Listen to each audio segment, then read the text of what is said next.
is good, YouTube? Quinn Wade Basketball Analysis coming to you with a quick video. I wanted to let you guys know I got some new merchandise available, not just t-shirt anymore. I got different type of t-shirt, different type of shirts and logos that you can purchase on my spread shirt, and also hoodies now. We have expanded and added more to the channel and more merchandise for the brand. Thanks for supporting. It will be in the description and the links will be in the comment section below. Thanks for helping me and supporting the movement. Quinn Wade Basketball Analysis. I'm going to check out the video.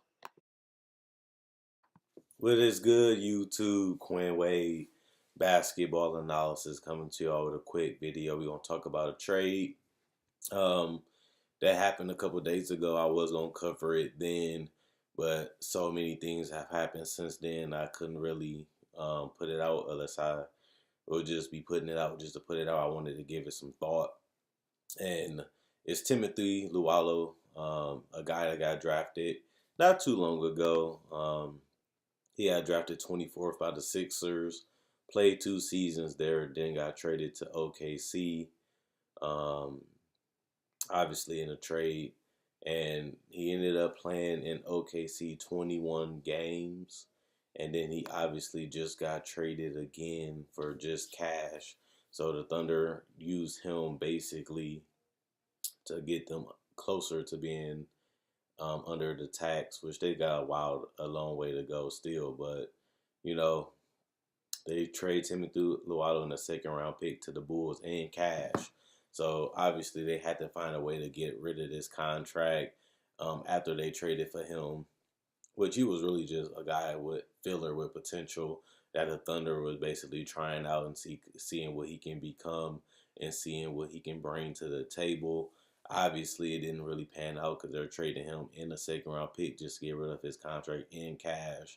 So that way they can save a lot more money and not take a smaller hit on the luxury tax because they're going to be owing how enormous this roster is. It costs a lot to keep Schroeder, Adams, Paul George, Russell, and Andre Robertson got a decent contract too.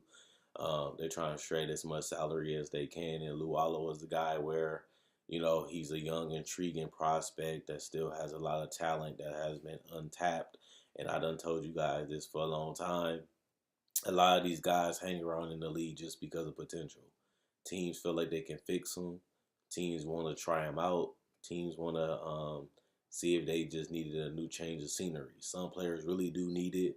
Some players just get better just in general by putting in the work in the summertime and really trying to push themselves. And some players just like Timothe Luwawu, where you see the guy oozing with potential and nobody is blind to the fact about that, because I see Timothy, even when he got drafted, as a solid player. I can see him as a rotation player, but I also can see him being a lot better.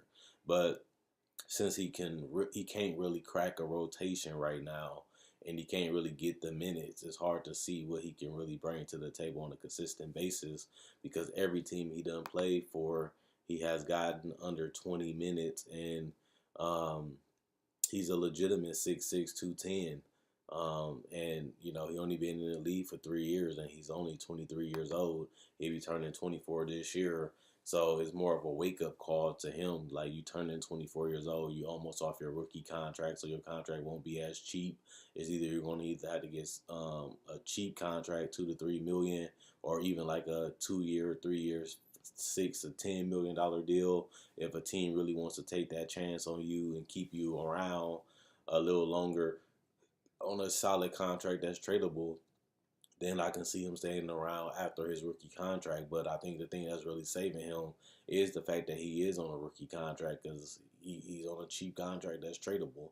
And it's attractive to guys that want to rebuild, like the Bulls, trying to find any source of talent and trying them out and see if they can turn them into something, whether it's through trade or even as a development.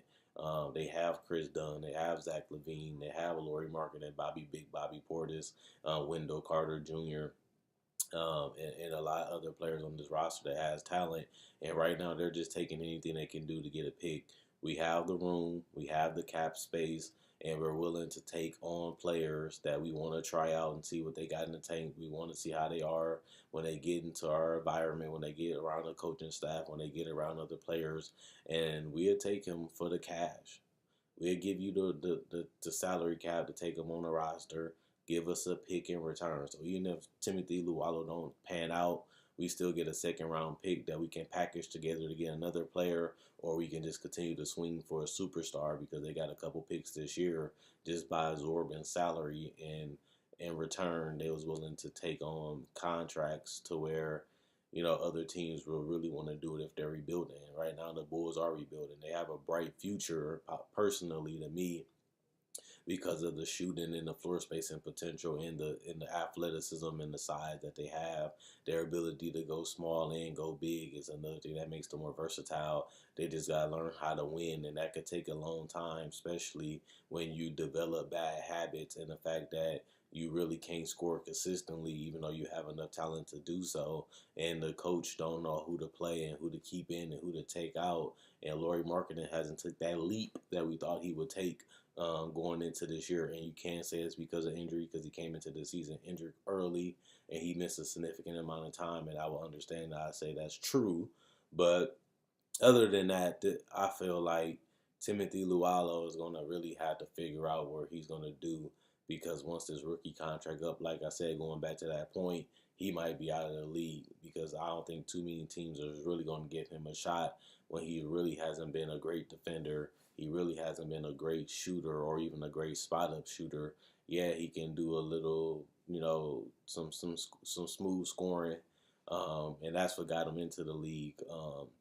His ability to create his shot a little bit and be able to play off the ball a little bit gives him versatility that shown a lot of upside. But now that he's getting older, and now the fact that he hasn't even shown that he can be a solid rotation player on a consistent basis, the market is going to start drying up. And if you can't shoot the three and you can't really play defense, at worst, you could be a defender.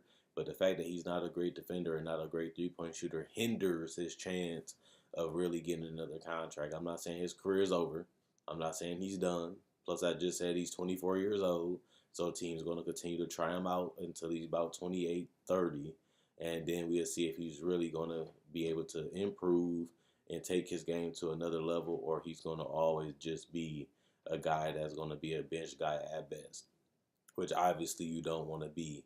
And I don't really think he's going to do much in Chicago, because their guy is Zach LaVine right now. And Zach LaVine is going to get the bulk of the minutes at that 2 spot, and he has been proven as a scorer a couple years ago, and he's scoring 24 almost a game, 23 a game this season, which shows you the guy is going to be here for a while. And even if they do trade Zach LaVine, they have other guys, to me, that will start or play more significantly over Timothe Luwawu.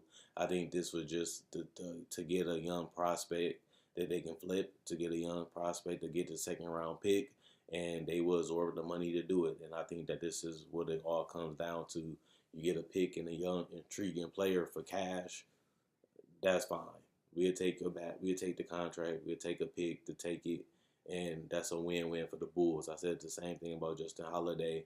If you can trade and get some young prospects back and get rid of an okay player at best in Justin Holiday, and you can get 2 second-round picks out of that, I get rid of Justin Holiday, a guy that shouldn't even really be a starter, in my personal opinion, even though he does on certain teams. He's not a legitimate starter because he can't really space the floor or shoot threes consistently, and he doesn't really do, and he's really not great in other areas. So you can trade him for 2 young pieces that you might not keep anyway, but you get to try them out, and you get 2 second-round picks to get rid of Justin Holiday, 2 second-round picks, and some solid young intriguing players. The Bulls have been doing a fantastic job collecting assets and using their roster and their cap space the smart way. And you have to give them credit for that. And the fact that they have Jabari Parker, where he's been playing solid, not defensively, but he still showed that he can still be an offensive force if need be. You can always just let him go next year and use that money on somebody else, or pay somebody else already on the roster. They're starting to have flexibility. They're starting to gain depth. And the Bulls, to me, depending on if they can hit in the draft, are going in the right direction. You get a lot of young talent that you can try out and see who you want to keep, see who you want to trade, see who you want to flip, because they're all on good contracts or on rookie contracts. And then you have an abundance of picks that can allow you to basically try to find the next franchise player to go alongside Lauri Markkanen and Zach LaVine. And I think that that's where you want to be at if you're the Bulls. Um, and a lot of people had the Bulls making it to the playoffs, but it didn't really happen. And they was a lot worse than a lot of people thought. I personally did not pick them to make the playoffs for my own reasons, even though they did have the talent and I seen how weak the East was at the bottom. They have been one of the worst teams in the NBA, and they need to really figure out what they're going to do with that coaching position so that way they can get a family and a team and an organization that really can develop this talent, get the best out of them, and try to figure out who they need to keep and who they need to let go of. And, you know, having abundance of picks allow you to have a chance to get a superstar, and it gives you a chance to hit them in the draft. And I like what they're doing right now in Chicago.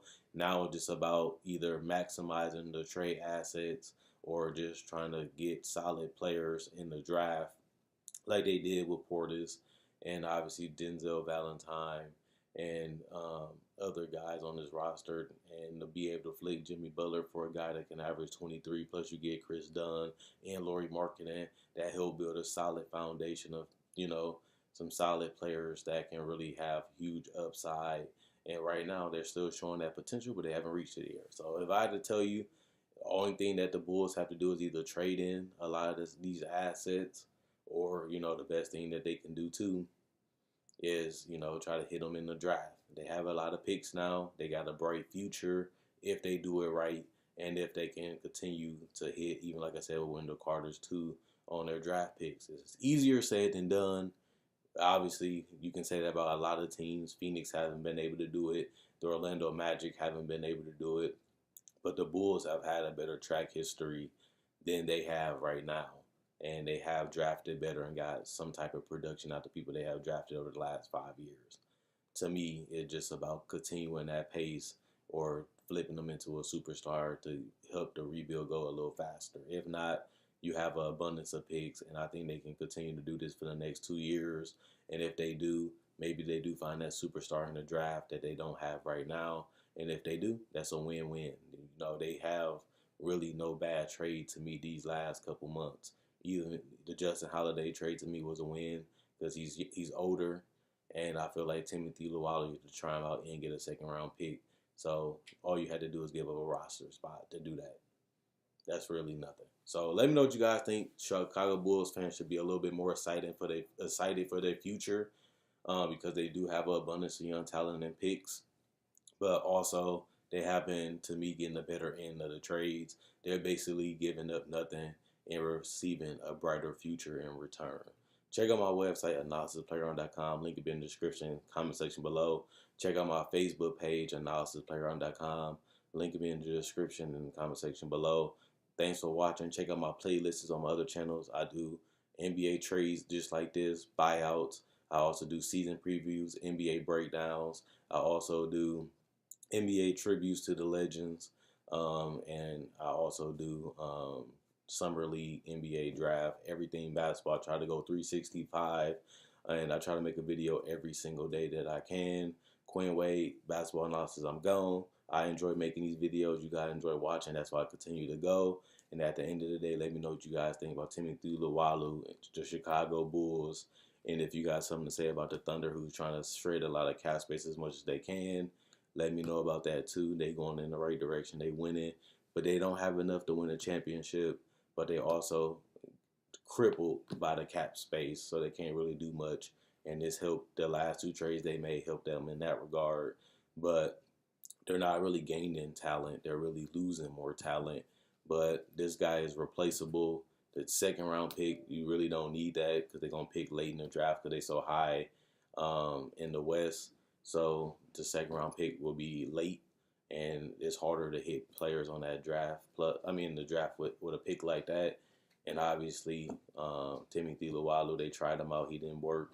So they shredded some cap space for him, which ended up possibly helping them in the future and saves them a lot of money. We know OKC don't really like to pay people, especially young talent, that much. And this is another example of that. I'm gone.